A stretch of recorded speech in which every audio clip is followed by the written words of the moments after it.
What's up, everybody? This is Greg from the Arc of Wrestling podcast. I'm gonna be doing a quick show for you guys. I'm gonna be doing a small recap of Raw, and I'll be doing my TLC predictions because I was not here for the show yesterday after Monday Night Raw. Quick things before I start. You can follow us on Twitter over at twitter.com/Arc of Wrestling. You also follow us. Uh, Go watch our videos of our blip. I haven't been uploading videos over there, but I need to start uploading them.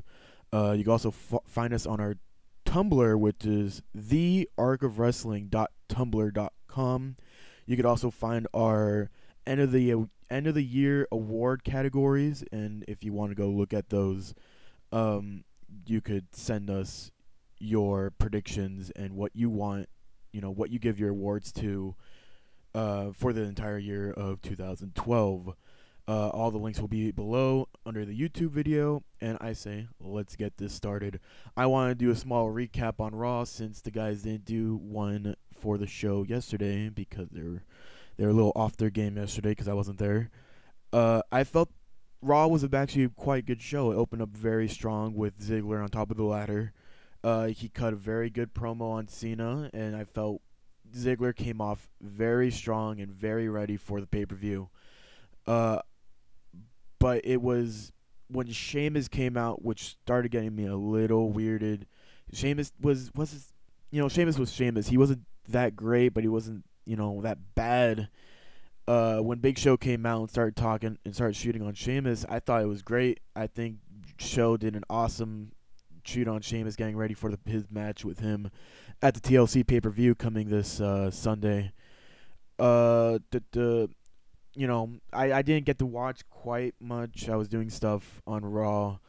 You had a match with R-Truth and Wade Barrett that I missed. I got to watch the Fatal 4-Way match, though. Vince came out. Well, let me mention this before we go. Vince came out and said that Vicky and AJ was going to have a match later on.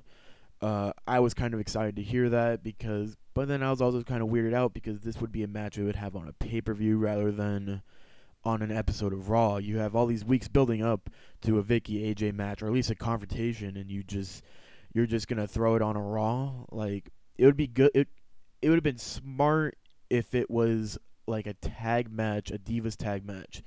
Tamina and Vicky versus AJ, and maybe even Caitlyn, throw her in the mix just for some random reason. Or you could have gone the way that it should have been, where it was Ziggler and Vicky, or Ziggler and Tamina versus AJ and Cena. That was just where I thought the storyline was going, and it would have topped the storyline, for how bad the storyline was, at least topped it with something, that was smart, that, they thought about doing this for a while, and they're going to, execute it. When you go out and you don't execute a storyline the way you wanted to, you get thrown off the course and you get confused. So the fact that they got AJ versus Vicky on tonight, I'll talk about it more in depth. Wade, and then you have R-Truth versus Wade Barrett. R-Truth wins. Fatal 4-Way match, I thought it was pretty good. I thought the Usos were going to be coming on top. There were a lot of talks that the Usos were probably in talks with creative and they were ready to get a push, but then you have to realize that Sandow and Rhodes didn't get the opportunity that they wanted to because Rhodes got injured. So this is probably makeup for when Rhodes got injured, and they're probably going to push the Usos maybe after WrestleMania. I'm hoping. The Usos are a very strong tag team. I enjoy what they do.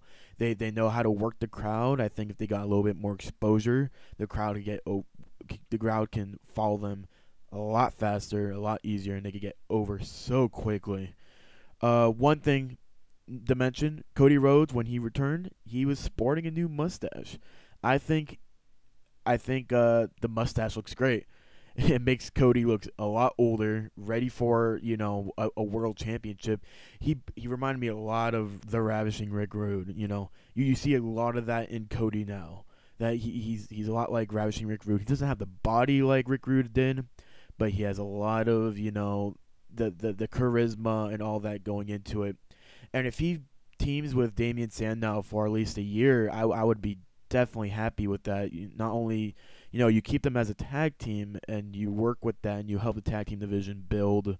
You could easily get Cody Rhodes over. You could easily get Damian Sandow over. Maybe even have a feud with these two at the end of their tag team run.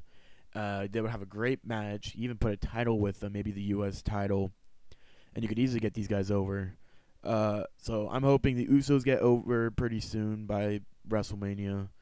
Epico and Primo, I'm also hoping they could get over pretty quickly. I know they can. It just depends on who's with them. If they ever brought Carlito back, they'd be over so quickly. But it's still a question if they would ever bring Carlito back into the company. The winners, Cody Rhodes and Damian Sandow, they're gonna go meet Rey Mysterio and Sin Cara at TLC. After that, we have a Divas match: Eve Torres versus Alicia Fox. It seems like they've reached the end of the road with the Divas again. They're apparently the feud with Caitlyn and Eve has ended, and even though I have no idea when that ended, and they're just having Eve wrestle until randomly until TLC when we get the number one contenders, because it was also announced that there will be a battle royal, a Santa's Little Helper battle royal, where all the Divas are going to be dressing up as Santa's Little Helpers as the pre-show, YouTube pre-show for WWE. I'll talk about that more in the prediction show. We have a segment with CM Punk, kind of shooting on The Rock, doing his stuff. I thought it was really great. I thought this was an excellent promo out of these guys. It ended the way it needed to end, with Punk and with Heyman. I'm glad they didn't bring Ryback in. I'm glad they didn't bring Cena in. Maybe if The Rock appeared, but it's a little too early for that. So I was happy with when the promo went out. If you want to rewatch that promo, go watch it. It's great. If you remember, Punk was injured by Ryback last week. He tore something in his knee or something like that. He got surgery, but apparently he's ready for TLC. But WWE doesn't want him to wrestle. They want to make sure that he's healthy for his match at Royal Rumble with The Rock, which is a smart thing. Give Punk time to lay low, relax a little bit. The dude's been working his ass off for the past year now, just working every single day. He's probably gonna be enjoying this small little break that he's gonna be getting from the ring. So hopefully when he returns, he's healthy, he's ready, he feels great.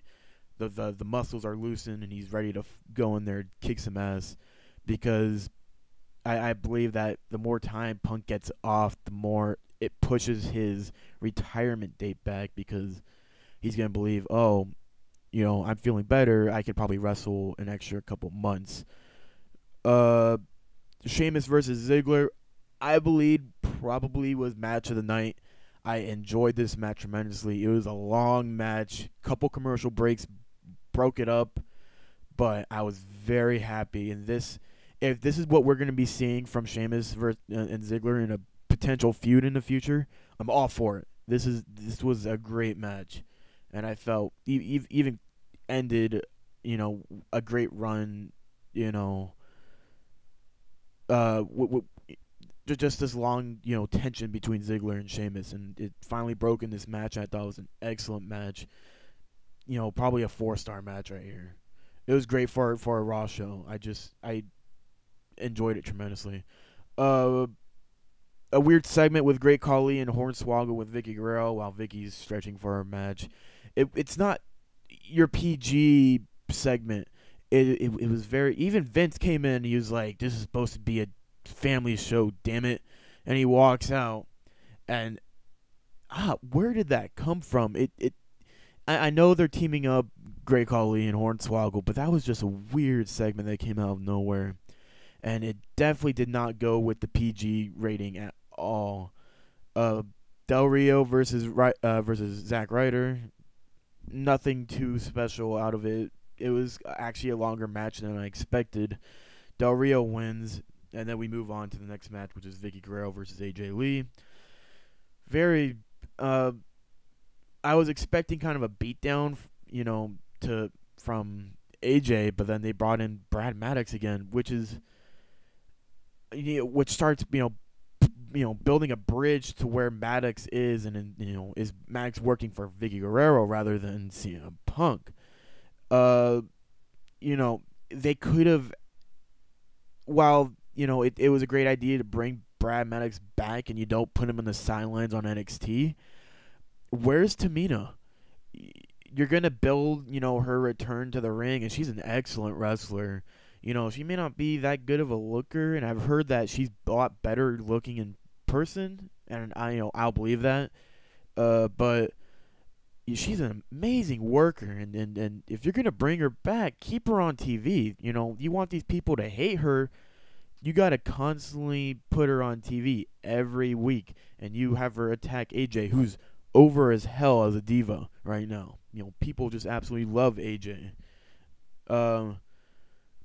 Vicky Guerrero wins after Brad Maddox does a quick count on AJ. Oh no, because Vicky rolls up and AJ, takes the roll up, and Maddox counts. Vicky wins. AJ goes absolutely nuts and destroys the ring table or shit like that. I don't know. If they're gonna go back to this AJ crazy angle, they have to book it correctly. I'm not gonna be behind it as strong unless it comes off stronger than it was. They need to go over the top with her now. I felt AJ was very strong in the summer of 2012. She was one of the most improved superstars on the roster, or even in wrestling in general. How she was able to break, and do something different from what divas were actually doing, which was absolutely nothing. AJ has the opportunity to do so much right now, and if they are going to bring her back to the crazy gimmick, you need to go full fucking out with it, because if she goes ape shit, it needs to be the biggest freak out that she's ever had. You just need to go bigger and bigger and bigger with something like this, and it's only going to get AJ over. And if you don't go bigger and bigger with it, she's not going to go over. She's going to lose a lot of credibility almost. She's going to lose a lot of her fan base if she's going to be doing the same shit. You either need to get pretty big on this, or you think of something else. Kofi Kingston versus Antonio Cesaro. I don't know. Thought it was an alright match. I was hoping for another awesome uppercut. Oh, we did get to see a really, really good what was it, backbreaker. It was a what was it? I'm trying to remember. Kofi jumps from the top rope, and Cesaro catches him in midair, and with a big backbreaker. He looks sick. Cesaro somehow always comes out every match and just does something to just make you say, "Oh my god." This is why I think Cesaro's going to be a big guy in 2 to 3 years, if he's healthy. But if he stays healthy and he's ready to wrestle whenever. Cesaro's like in 34, I believe, 33. He's getting old, and WWE should think about bringing up Cassius Ohno, maybe feuding him with Cassius Ohno. Cesaro and Ohno, former tag team champions over in Ring of Honor as the Kings of Wrestling. I think they could have a great feud to go back and forth on. They could go back to it whenever they wanted, and I think Cesaro undoubtedly has a future to be a WWE champion or World Heavyweight champion. We have Miz TV with Sandow and Rhodes doing a quick interview. It was all right. I wasn't expecting anything. Miz is doing all right as a face. I'm not getting as pissed off. Shit picked up really big near the end of it. When Miz made a comparison, I think, to Rhodes and Manny Pacquiao, when Manny Pacquiao lost to Marquez in the 6th round. He got knocked out. So I think it was all right. AJ gets comforted by Cena. That's pretty much. Oh no, Cena's walking out for his match, and AJ's like, "Can I come watch?" And it's like, no, just stay here. Show versus Cena, nothing special again. Cena wins by DQ after Seth Rollins runs in and attacks Cena. Then we get a huge brawl for the end of the show with The Shield, Cena, Ziggler, Show, Sheamus, Kane, and Bryan. I felt, when in doubt, throw in a brawl. If you don't know how to end a show that's right before pay-per-view, one of the cheapest ways to get over is a big brawl at the end. And I'm pretty sure, because the last couple times they've had a Raw before pay-per-view, it wasn't so great. They didn't end the Raw the way that they wanted to, and they didn't get the pay-per-view buy rates up like they wanted to. So I'm guessing this big brawl is just a cheap way to get the pay-per-view over. And I don't know. If it works, it works. This is like a last resort sometimes when they want to get a pay-per-view over. Sometimes, TNA used to be known to having these big brawls when they were doing those big faction feuds, and they would go into brawls whenever right before pay-per-view to go build it up. When they were doing the invasion angle, and sometimes when they were doing Raw versus SmackDown before like a Survivor Series, they would always have a big brawl on Raw or SmackDown to hype up a pay-per-view. We haven't seen a brawl like this in a while, especially in the PG era. I honestly can't remember. If you remember any times they have a big brawl like this, throw a message down in the YouTube and tell me. I like to remember at least. But yeah, big brawl, and apparently at the end they cut it halfway because I'm pretty sure they had no idea how to end it live on TV. But apparently at the end of it, all the faces took out the heels, and they had Ziggler, get hit by all the finishers by the faces. So if I have to give my review of the show, I thought it was pretty decent. There weren't a lot of moments that made me say, really, like, do we have to, I felt it was a very well-structured show. I'll go on to say that I'd give it a good 7.5. I wasn't very mad about the show. It wasn't pissing me off at there's a couple mistakes that I saw, but I thought it was a very well-structured show. I thought it would move very smoothly. So yeah. I guess I'm going to move on to my TLC predictions. So if you've been waiting for this, now is the time. Let me bring up the TLC card. Here it is. I'll move on from bottom to top. We have the YouTube pre-show. Number 1 contenders Battle Royal. Ixana, Tamina Snuka, Natalia, AJ Lee, Caitlyn, Rosa Mendez, and Alicia Fox. I'm going to take the best possible answer I could say and say AJ Lee. It's not because I'm a big AJ Lee mark. It's like it's the only thing that makes sense. If you're gonna have Caitlyn if you're gonna have Caitlyn be in there, and win it, why didn't you have them face off on Raw? Or even just face off at TLC, like for the championship. My guess, because Eve and Layla are nowhere to be found in the Battle Royal, it looks like, because those are the names that are shown. It's Ixana, Tamina, Natalia, AJ, Caitlyn, Rosa Mendez, and Alicia Fox. But I'm guessing this dude forgot Layla.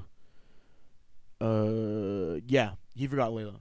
So Layla is in the Battle Royal, so they can't have Layla versus Eve, which probably could have been the smartest route you could have gone down. Whatever. My prediction, AJ Lee wins, new number 1 contender. Tables match for number 1 contendership. I didn't even know it was a tables match. Rey Mysterio and Sin Cara versus Cody Rhodes and Damien Sandow. Obviously, it's going to be Cody Rhodes and Damien Sandow. Most likely, it's going to be Sin Cara being put through the table.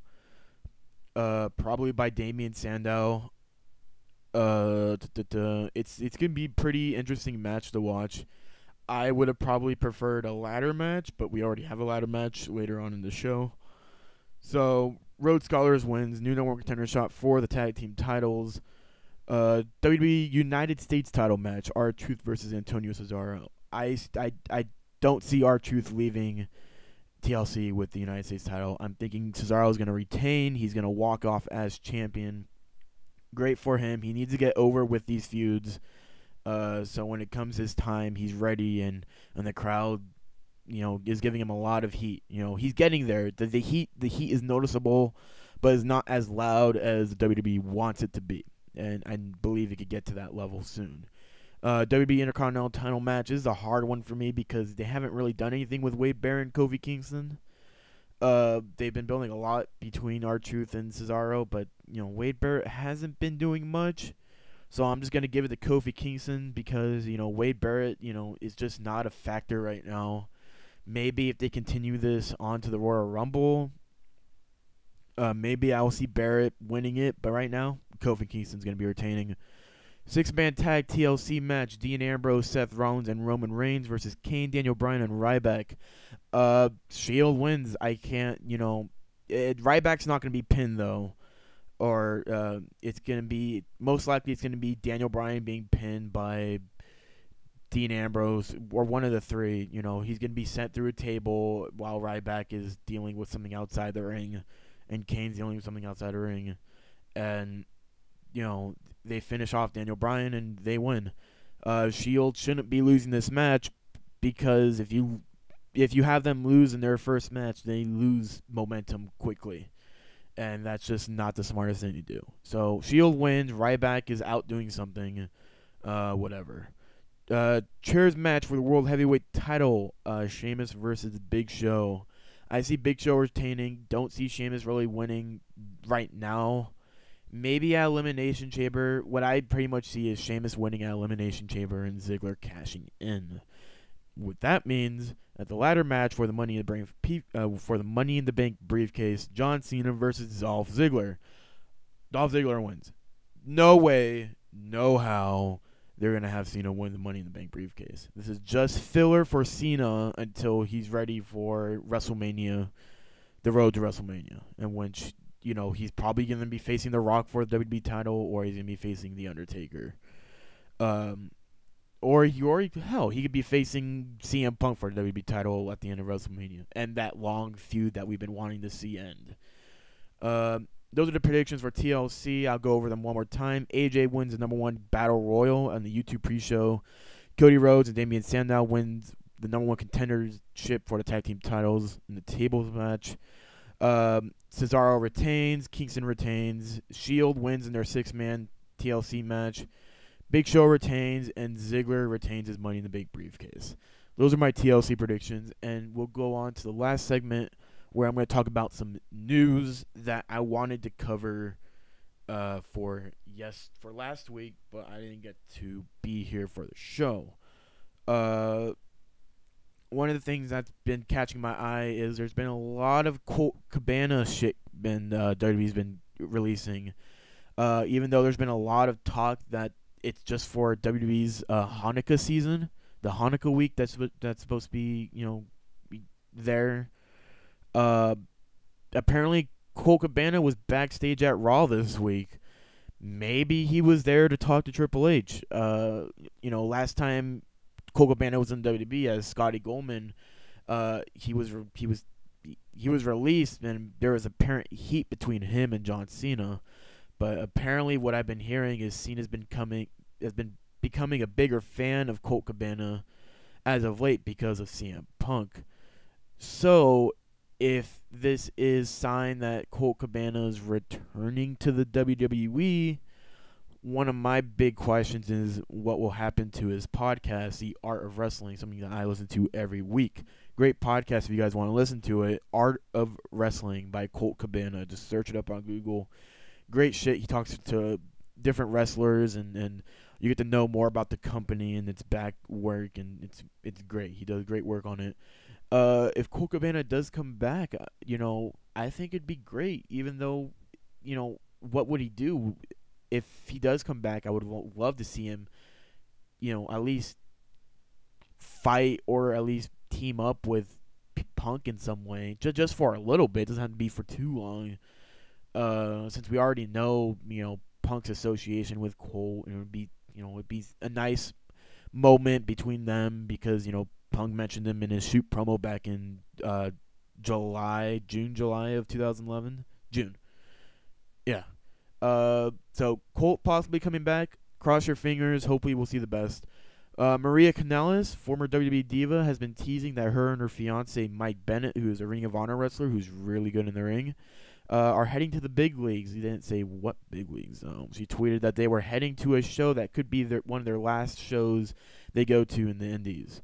If we get Mike Bennett and Marina Kanellis back, they better keep them as a team, and they'll be over in no time. Mike Bennett's amazing, and Maria Kanellis has improved tremendously since her last days in WWE, especially working in Ring of Honor. She got to wrestle Sarah Del Rey and all that, and I'm guessing she's been working with Mike Bennett in the ring, of course, even though I think that was her only match in Ring of Honor was a tag match with Bennett and Sarah Del Rey, and I can't remember the last person.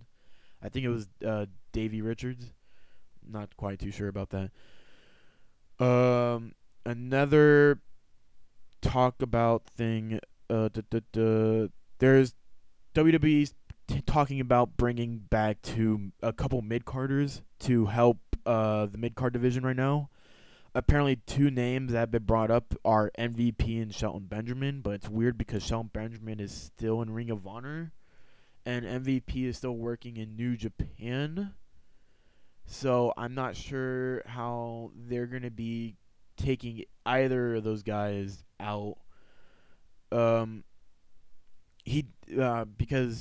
MVP did team with Shelton Benjamin in New Japan under the name Black Dynamite. So maybe they're interested in bringing those two as a tag team rather than just separate mid-carders to help, people like Cesaro and Wade Barrett get over. It's going to be interesting as we see that move forward and who else WWE wants back into the mid-card division. Other news that I could think of from the top of my head. Apparently Vince is still not happy with the ratings being below a 3.0, but the USA Network is still very happy. It's their biggest, rating draw on their network. But maybe Vince after WrestleMania could be thinking of some different plans for the product. Maybe we could finally get to see Triple H get in charge and see what he wanted to do. That's pretty much it that I can think of. There's some small things like John Cena, was about to join the Marines before going to wrestling, and Perry Saturn is working in NXT now. William Regal getting death threats for accusations of child abuse. Layla dyed her hair blonde. Cena worked with food poisoning. The triple threat. There was supposed to be a tag match between the TLC match with the Shield was actually supposed to be between Hell No and either Randy Orton and The Miz, but because CM Punk got injured, they replaced him with Ryback. And I guess that's it to talk about for the news. I covered everything that I probably needed to cover. SmackDown hasn't happened yet. I'm still waiting for that to come in with results so I can read them over.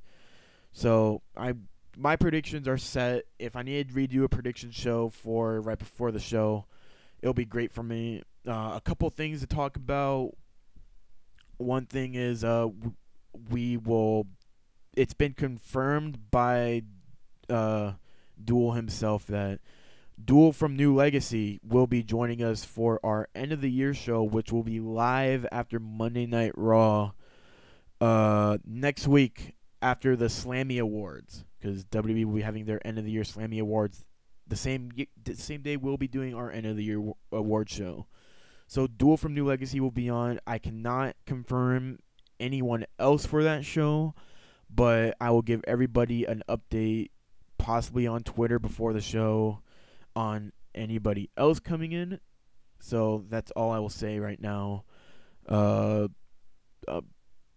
probably going to be taking a small hiatus after the end of the year award show, just so we can, because the week after that, it's going to be holiday after holiday after holiday. and we all just need to relax and chill out until the beginning of the year. So after our end of the year award show next week, we will possibly be back on Sunday the 6th.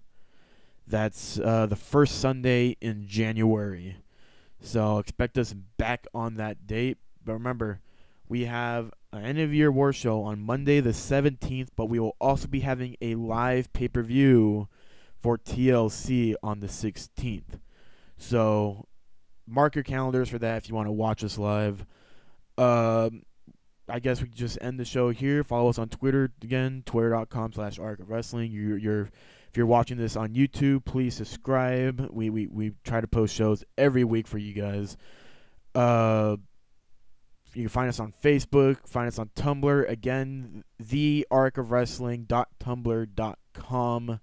You can find our end of the year award categories and tweet or message us in any way possible what you give your awards, and you'll possibly be mentioned on the podcast when we go through the awards.